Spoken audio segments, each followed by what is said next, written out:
Hello ළමයි කොහොමද යාලට එන්නකෝ යන්නද මාත් එක්ක අපේ යුනිවර්සිටි එකට අද තමයි අපේ සෙකන්ඩ් ඉයර් එකේ ෆස්ට් ඩේ එක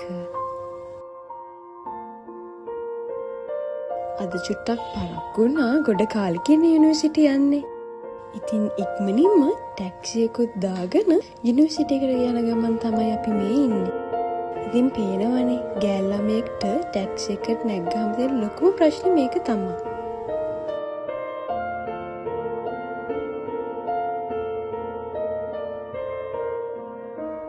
එන්නකෝ යන්නේ ඉතින් මාත් එක්ක මගේ ලෙක්චර් එකට යන්න. චුට්ටක් පරක්කු වෙලා ආවත් කොහොමද ඔන් ටයිම් මම මගේ ලෙක්චර් එකට ආවා. Even the corporation can invest in a long-term project. Right? At individual level, you can invest in a long-term investment.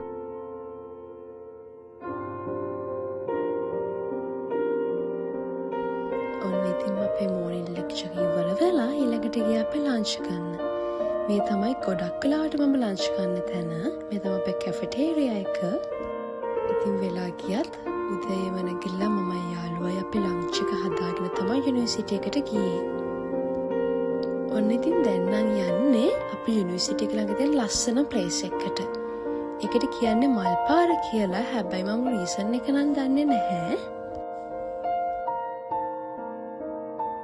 ඔන්න ඉතින් ඒ ඔක්කොම වැඩ ඉවර කළා ඉවිනිං ලෙක්චර් එකට තමයි මේ ආවේ. ඔන්න ඉතින් ලෙක්චර් එක ඉවර වෙලා මම මේ ගියේ අපේ ඉවෙන්ට් එකක මීටින් එකට. ඔන්න ඉතින් අදට මම ගිහින් එන්නම් ආයෙත් එන්නම් බයි බයි